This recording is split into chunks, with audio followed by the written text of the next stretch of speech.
And definitely there is a conspiracy to remove these regimes. It's by the people.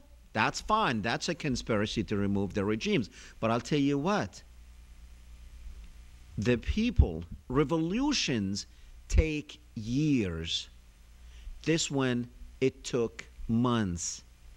It took months to prepare with hundreds of millions of dollars spent on this. Using the fault lines and using the power of your enemy against his own. That's how you win. By using the strength of your enemy against him. The strength of Israel's enemy, the only asset that they have are the people in those Arab countries. And you destroy those Arab countries by using the same power. People don't like it when I talk like that. That's the new Middle East. Don't ever think that the powers that control this world want democracy to thrive in the Middle East. In Muslim countries,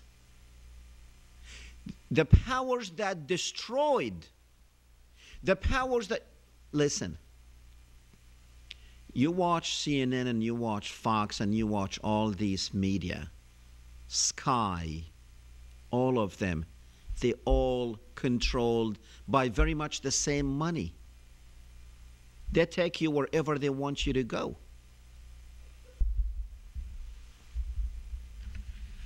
Now, when it comes to United States foreign policy, it is in the hands of one country, and that is of Israel, especially when it comes to the Middle East. I guarantee you,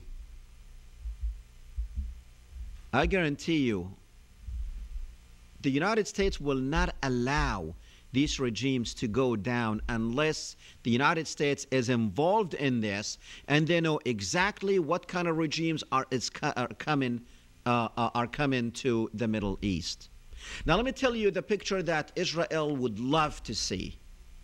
Israel would love to see a sea of different Arab countries who seemingly don't like her. Because you see, right now the Palestinians have put the Israelis in the corner.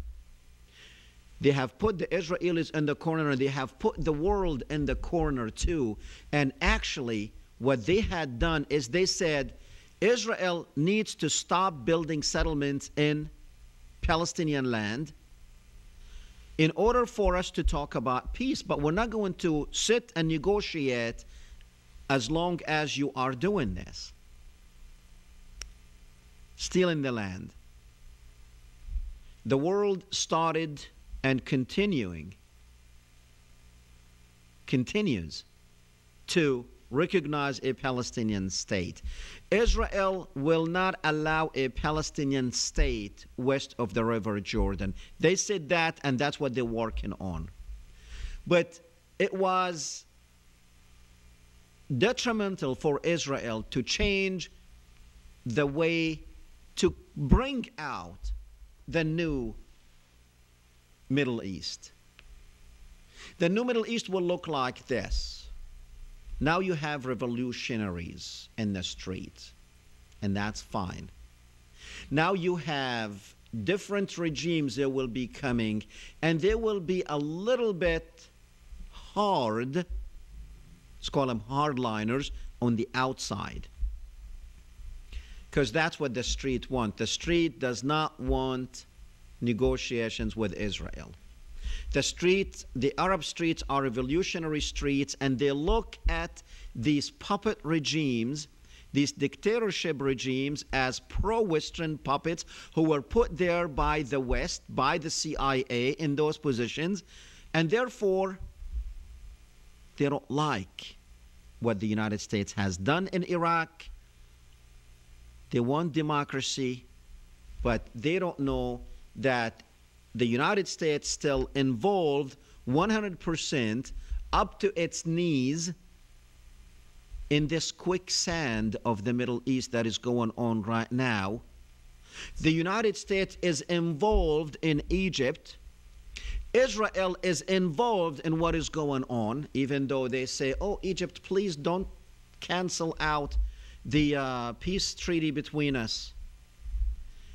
Israel will not, they don't want anything more than having to tell the world that now it really lives in danger, because Israel will only survive as long as it gives the impression to Jews around the world, to Western countries around the world, especially to the American people in the United States, that it is in danger now. It is in a sea of hostilities because of these countries around her that means her harm. That's the story that Israel wants to tell the world. Last week or the week before, a couple of million people were in Tahrir Square in Cairo. And after al-Qaradawi gave his sermon, they were chanting, by the millions we go to Jerusalem, by the millions martyrs we go to Jerusalem, which Israel is using that, and they're going to use it for next 20 years, that look what the Arab wants, they want to come and kill us. That's how they survived. They survived when Jamal Abdel Nasser said in 1967 or before, probably in 1956 maybe, but I think it's in 67, when he said that he's going to throw the Jews in the sea.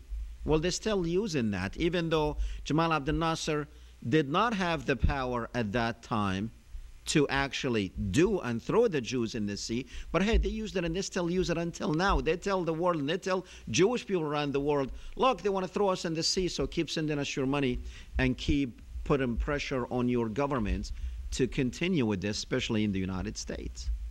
So now Israel does not want to deal with the Palestinians. Israel wants to continue building these settlements in the West Bank. And now Israel can tell the world, look, in Egypt they don't like us.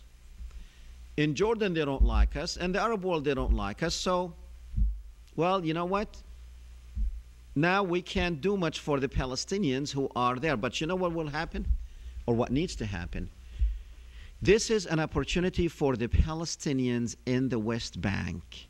This is an opportunity for the Palestinians in the West Bank to go out there in the streets demanding the removal of the Israeli occupation force from their land. Because the world now is focusing on liberating people in the Middle East. And if anyone needs to be liberated, it is the Palestinians who have been, what, Gaddafi has been killing his people. Of course, he's been killing them for 42 years. You don't know what happens in his prisons, but, you know, against his political opponents. But Israel have been killing the Palestinians with F-15s and F-16s and F-18s, with tanks, with missiles, with phosphorus bombs, with all kind of bombs, with uranium bombs, bombs made out of uranium. Depleted, but it's still uranium. And so if anyone needs to be liberated, it's the Palestinians inside Palestine. That's what you need. You need to get out there now. Put the world on notice that you are going out to the streets and you are demanding to be liberated. You have been under siege, under occupation for over 60 years. Get out in the streets. This is an opportunity that the Palestinian Authority should not miss, because this opportunity only comes once in a lifetime, and it is today. Don't wait until they finish with the Arab states, because they're coming after you. They're coming after you to complete this Zionist plan against the Middle East, and you will find yourself alone in the West Bank with no help from anyone, anywhere. And Israel does not have to give you anything. I repeat, This is an opportunity that the Palestinian Authority must take, and take now, because this opportunity will not repeat itself.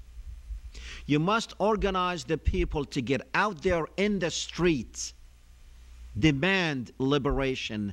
If you don't do it now, what's coming is worse. If they go through the Middle East, the next one is Yemen.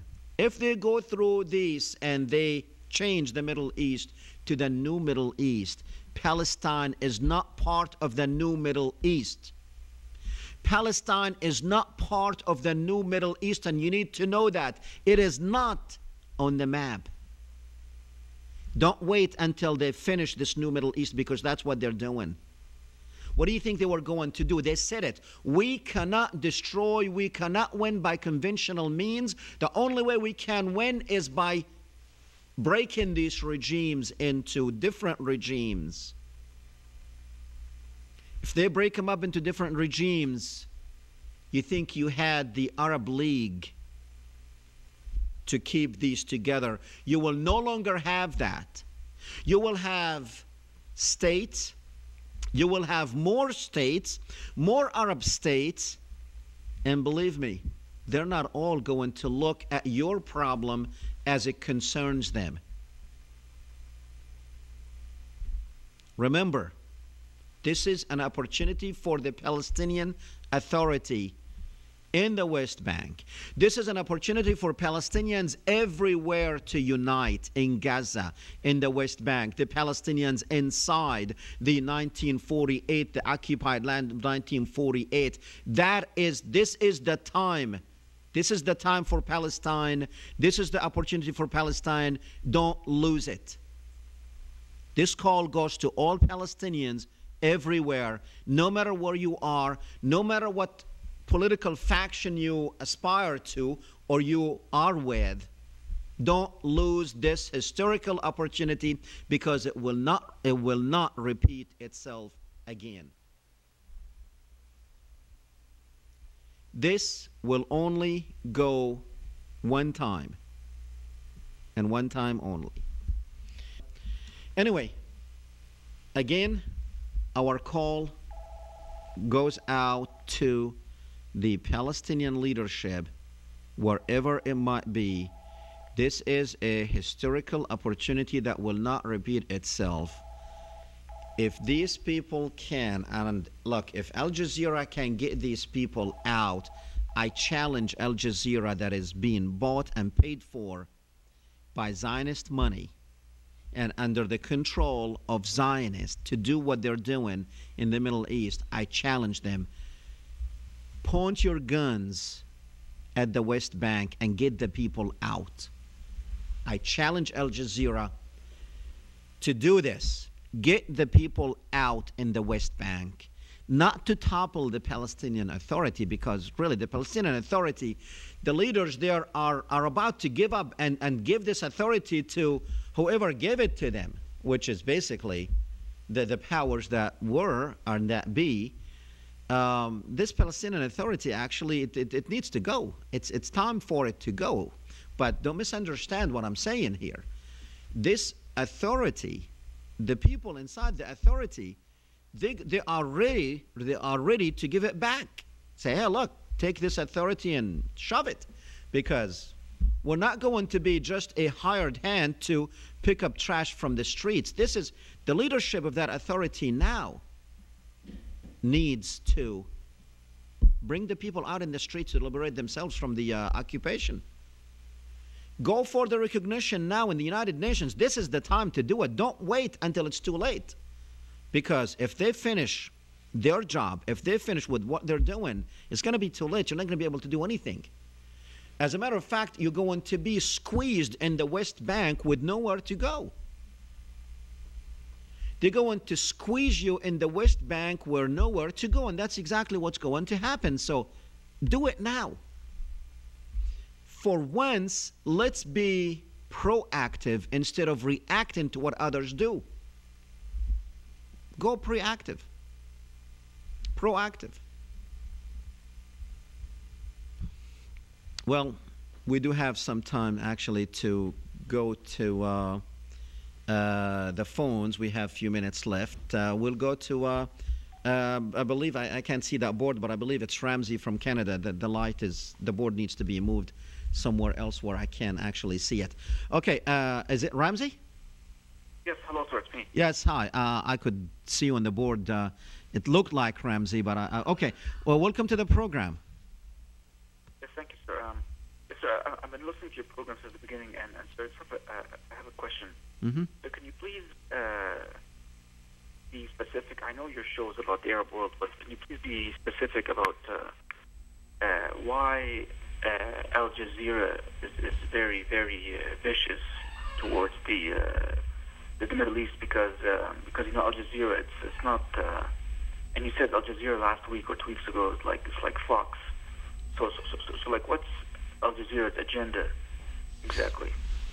Well, that's a good question. Al Jazeera's agenda started back when the same agenda was going on parallel together in controlling the Middle East.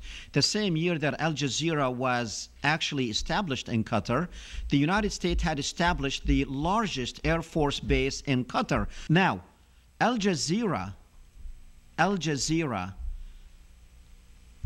they had one thing, which is to control the attention of the Arab world. So what they did, it's a new media. It is not a media that is organized by a government behind it, even though the Qatari government is behind it. The Qatari government is the one that paid the money. The Qatari Emir was the one that paid the money for Al Jazeera. So Al Jazeera started bringing up programs and talking about things that normally the Arab media did not touch. For instance, in Al Jazeera, instead of uniting the Arabs, if you really care about the Arabs, then unite the Arabs under the Arab umbrella, under a united Arab Union. That's what Al Jazeera should have been doing. But what Al Jazeera have been doing, dividing what was already divided. They will go into a country and start bringing up the differences between people instead of what is common among these people. They did this in Iraq, they did this in Syria, they did this in Palestine, they did this in Algeria, they did this in Egypt, they did this in everywhere they go. Instead of, look, we are here, the United States of America. Do you know the differences between the people? The differences in ethnicity, the differences in religion, the differences in the way we look, the differences even in languages. Imagine if we get a media that would start talking about blacks and whites and Hispanics and this and that and inflaming these differences on their programs, like Faisal Al-Qasim, who is with the al-ittijah al-mu'akis, which is the opposite forces and the opposite direction. That's exactly how they divided these people. That's exactly how they had these people hate each other in these. Instead of dividing, there should have been a uniting force, but Al Jazeera has been nothing but a dividing force in the Middle East. Now people look at it and say, wow, look, Al Jazeera is what is bringing. Listen, if you know Al Jazeera, watch how they cover the news. They don't cover the news. Their news are mainly editorials. They don't cover, they make news. They make news. It is Hollywood in the Middle East.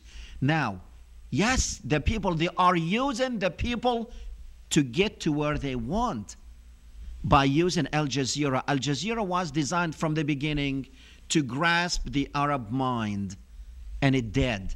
They did not spend billions of dollars. Al Jazeera until now, it does not have any advertisers except government entities, couple of Qatari government agencies and companies that advertise with Al Jazeera. Al Jazeera, it is there to control the Arab minds and direct it in the direction to serve the Zionist master. I have information from within Al Jazeera of who actually controls Al Jazeera. People don't like to hear it. But you know what? People did not believe me when I was talking about 9/11, when 9/11 happened. Now, the majority of people in the United States talk the same language that we talked back in 2002 and 2003 about the war in Iraq, about what is happening. But you know what? In order for them to actually draw this Al Jazeera and make Al Jazeera something that the Arab people will trust, and believe me, when I talk about Al Jazeera, many people in the Middle East, they attack me because they say, no, Al Jazeera, it's good. Al Jazeera, it's bringing what is happening. Al Jazeera is controlling your mind, just like Fox Network is controlling the minds of the people in the United States.